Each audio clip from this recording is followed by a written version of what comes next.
गुरुदेव से, सद्गुरु से अमृत वर्षा अवश्य प्राप्त करें, हर्ज नहीं है, किंतु किसी अपेक्षा के साथ नहीं। और जीवन है, देह है, साधन है, इस साधन को भी कभी समस्या आ सकती है, मनाही नहीं है। तो जब हमारा कोई साधन खराब होता है तो हम क्या करते हैं? किसी मैकेनिक के पास जाते हैं, है ना। यदि हमारे मोबाइल में अच्छे से नेटवर्क ना आ रहा हो तो हम क्या करते हैं? जाते हैं कि नहीं? वो जिसका भी कार्ड हो उसके वहाँ जाते हैं, भैया नेटवर्क अच्छे से नहीं आ रहा है, क्या मोबाइल की प्रॉब्लम है, इसकी कार्ड की प्रॉब्लम है, देख लो। फ्रिज नहीं चल रहा है ढंग से तो फ्रिज के मैकेनिक को बुलाते हैं, बोलते फ्रिज काम नहीं कर रहा। तो जब देह की समस्या आए, बीमारी आए, तो बीमारी का मैकेनिक आपको पता है, यानी आपकी बीमारी, आपकी देह की बीमारी ठीक करने के लिए डॉक्टर है। कोई और समस्या आती है तो जो ऑलराउंडर मैकेनिक है वो है आपका प्रार्थना धाम। आप प्रार्थना धाम में प्रार्थना लिखवाइए और अपनी समस्या हल कर लीजिए। साधन की समस्या, आपकी तो कोई समस्या ही नहीं है, आप सब आत्माएं हैं, आत्मा की तो कोई समस्या है नहीं। जो भी समस्या है वो देह की है, और यदि देह की समस्या है तो उसके लिए प्रार्थना धाम है। और प्रार्थना धाम से यदि आपको कुछ सहायता नहीं मिल रही, ऐसे आपको लगता है, तो एक बात समझ के चलिए कि वो इस साधन के भोग हैं और वो उसे भोगने हैं। क्योंकि कई बार साधकों के प्रश्न होते हैं कि वो मतलब प्रार्थना धाम वाले ही बताते हैं कि वो पूछते ही हैं एक बार प्रार्थना की। कुछ लोग तो हर सप्ताह प्रार्थना लिखवाते हैं, हर महीने प्रार्थना लिखवाते हैं। अरे इतना इस साधन से प्रेम है कि हर सप्ताह आपकी प्रार्थना जाती है क्या? इतना भी मोह ठीक नहीं, फिर वो मोह पाश आपको हल्का नहीं होने देगा ना। आत्मा हल्की होगी तो ऊपर उठेगी। आपने बनाए हुए उस सुंदर कक्ष का, आपने रचना की है जिसकी, उस चित्त के ध्यान के स्थान का क्या उपयोग यदि आपकी आत्मा वहां तक पहुंची नहीं तो आप सब यदि चाहते हैं कि जो आपने इतना सुंदर स्थान ध्यान के लिए आपने निर्माण किया है, और विश्वास रखिए ये स्थान आपने जो निर्मित किया है ये आपका परमानेंट है।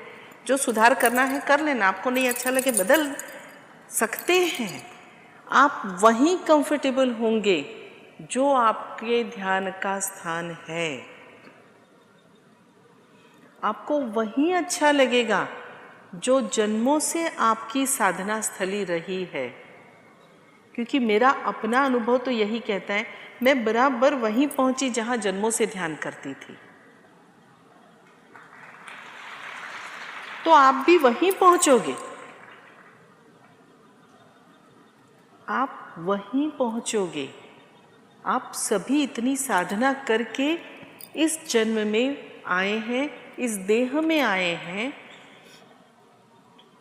और देह में आके थोड़ा सा अटक गए, थोड़ा सा भटक गए, फिर लौट आए, फिर इस जगह एकत्रित हुए, सब इकट्ठे हुए, सामूहिकता में गुरु से ज्ञान प्राप्त किया, और अब देह मुक्त होकर मोक्ष प्राप्ति करके आप रोज उस स्थान पे जा सकें। आप जब चाहें, जितने समय के लिए चाहें, आप उस स्थान पे जा सकते हैं। आप जब इसका अभ्यास करेंगे तो धीरे धीरे आप पाएंगे आप उसी स्थान पे पहुंच रहे हो जहां जन्मों की आपकी साधना है। आपकी प्रत्येक आत्मा की एक साधना स्थली है, और आप वहीं पहुंचोगे, आपको वहीं अच्छा लगेगा और कहीं अच्छा नहीं लगेगा। तो आपके चित्त से आपने जो स्थान बनाया है वो आपको कंफर्टेबल लगे नहीं लगे आप बदलते जाओ, आप वहीं पहुंचोगे लास्ट में जो आपकी साधना स्थली है, और ये पक्का पहुंचोगे आप। सभी प्रत्येक आत्मा पहुंचेगी अपनी उस साधना स्थली पर, क्योंकि वो जो आपकी साधना स्थली है ना, वहाँ का चैतन्य बहुत अच्छा है। क्योंकि साधना करके आपके द्वारा यानी आत्मा के द्वारा निर्मित वो स्थान चैतन्य पूर्ण हुआ है, और आप स्वयं के आत्मा के यानी आप स्वयं अर्थात आप आत्मा जब साधना स्थली पर पहुंचती है तब उसका जो ध्यान लगता है वो आपको नित्य याद नहीं करने देगा कि हाँ मैं एक आत्मा हूँ।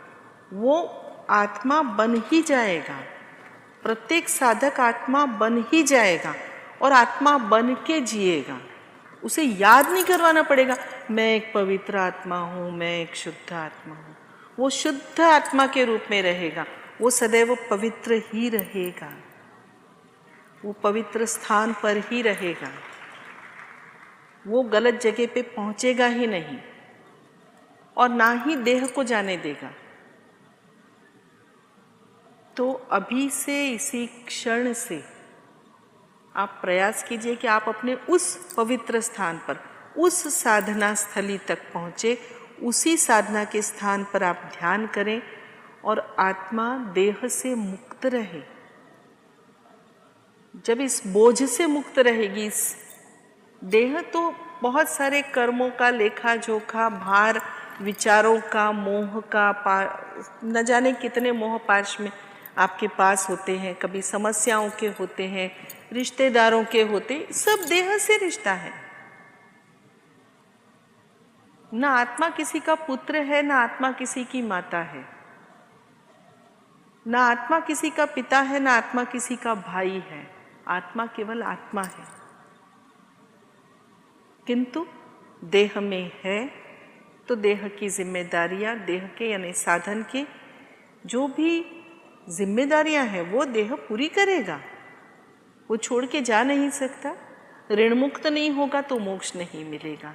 ऋण मुक्त होने के लिए देह को सारे कार्य कर लेने दो, जो भी कार्य है वो कर लेने दो, और उल्टा आत्मा ने उससे एक कदम और आगे बढ़ते हुए और भी आत्माओं को इन सब का आनंद मिले, वो मोक्ष के मार्ग पर बढ़े, उस संदर्भ में कार्य करना चाहिए। गुरु शक्ति धाम से जुड़ना चाहिए। और एक बात जो मैंने अनुभव की वो आपसे बताती हूँ। मैंने अनुभव की से मतलब इस देह ने अनुभव की, वो आपको बताती हूँ कि हमारे साथ उतना ही रहता है जो रहना होता है।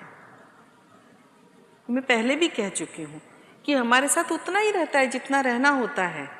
वो हमारे किसी को दे देने से वो हमसे छूटता नहीं है, अर्थात वो जगह खाली जगह भर जाती है। जब आप दान देते हैं ना तो वो आपने जितने दिए वो कहीं से आपको रिप्लेस हो जाते हैं, यदि वो आपके पास रहने के लिए हैं तो वो राशि आपको कभी कमी नहीं पड़ेगी। तो जिस समय 1500-2000 रुपये महीना कमाती थी, यानी जो नेट सैलरी तनख्वाह मेरे हाथ में आती थी 1500-2000 रुपये, तो उसमें से भी गुरुदेव के लिए समर्पित होते थे और तब भी कभी घर में किसी चीज की कमी नहीं हुई, कभी भी नहीं। और तब भी और अब भी और बीच के पूरे समय में भी प्रत्येक क्षण केवल 2 बातों का ध्यान रखा है कि जो श्रेष्ठ है वो संस्कार सब में बांटे, फिर चाहे परिवार हो चाहे विद्यार्थी, जो मेरा कर्म क्षेत्र था, जो श्रेष्ठ में दे सकती थी। इस देह का वो कार्य ही था, क्योंकि देह ने जो भी कार्य किया, जो व्यवसाय किया, वो शिक्षिका के तौर पे था। तो ये इस देह का कर्तव्य था कि जितने विद्यार्थियों को, जो भी मेरे संपर्क में आए, विद्यार्थी अर्थात वही नहीं जिनको मैंने पढ़ाया, विद्यार्थी वो जो स्कूल में पढ़ते थे, विद्यार्थी वो जो कहीं भी रहते थे किंतु कुछ मुझसे सीखते थे, वो सारे विद्यार्थी थे। जो अच्छा था, जो श्रेष्ठ था, वो दिया। बाजार में जो श्रेष्ठ था, सब्जियां, फल, वही खाए, वही सबको दिए। कभी नहीं सोचा इसमें से इतनी बचत करनी है, मैं मेरे बेटे को इंजीनियर कैसे बनाऊंगी, मैं मेरे बेटे को ये कैसे बनाऊंगी या वो कैसे बनाऊंगी। पता नहीं, पहले से एक बहुत ज़्यादा सोचने का स्वभाव नहीं था, बहुत दूर का भविष्य सोचती नहीं थी। तो आज में जीती थी, इसलिए सुखी रही। कभी सोचा ही नहीं कि बेटे को इंजीनियर बनाना है, फीस कहाँ से आएगी, कभी नहीं। तो जो गुरु कार्य के लिए धन समर्पित किया, वो जब आवश्यकता हुई अपने आप वही गुरु कार्य में समर्पित किया हुआ धन लौट आया और बच्चे की फीस भरना हो गया। जब वो इंजीनियर बना तो उसकी फीस भरना कहाँ से हुआ? वहीं से जो गुरु कार्य में समर्पित किया उस समय मिल गया। तो किसी के जीवन में कोई समस्या नहीं आ सकती यदि वो आत्मा बन के जीता है। आप बिल्कुल बिना किसी भी प्रकार का भय रखे हुए आत्मा बन के जिए, देह से जितना हो सकता है गुरु कार्य करें। और गुरु कार्य करने का जो विचार है, ये इसलिए आपको प्रदान करती हूँ, इसलिए कहती हूँ क्योंकि कई बार साधक बोलते हैं कि हाँ, हमारे जितने कर्म हैं उतने समय तक हम जुड़े रहेंगे, फिर वो हमारी जितना संचित कर्म है वो खत्म हो जाएंगे, फिर हम छूट जाएंगे। तो ऐसा क्या करें कि हमारे संचित कर्म समाप्त ना हो, ताकि हम जीवन के अंतिम समय तक भी, यानी इस देह के अंतिम समय तक भी जुड़े रहें सद्गुरु से। उसके लिए क्या करें? तो उसके लिए गुरु कार्य करते रहिए, जिस भी रूप में हो सकता है। प्रार्थना के रूप में कीजिए, श्रमदान के रूप में कीजिए, यदि आप धन दे सकते हैं तो धन प्रदान कीजिए, दान कीजिए, ताकि गुरु शक्ति धाम का निर्माण हो।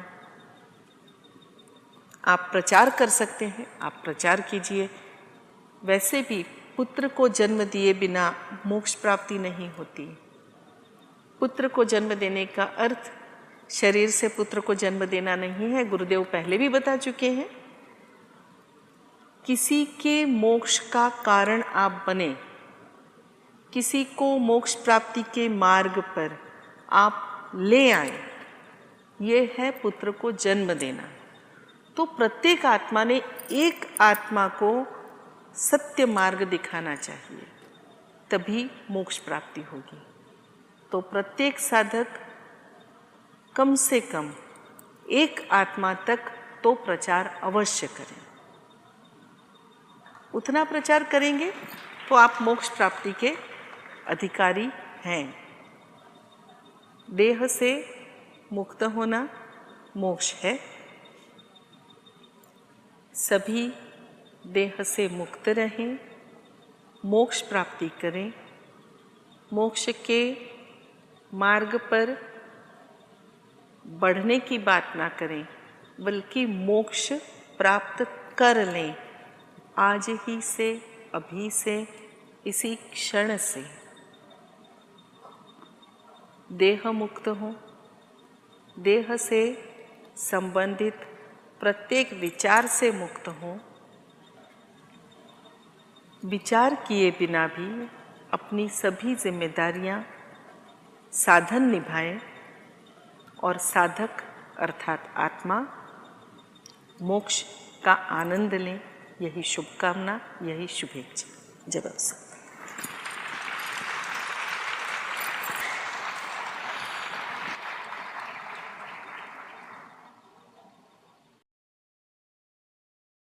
Thanks for watching. Like, Comments share, and subscribe.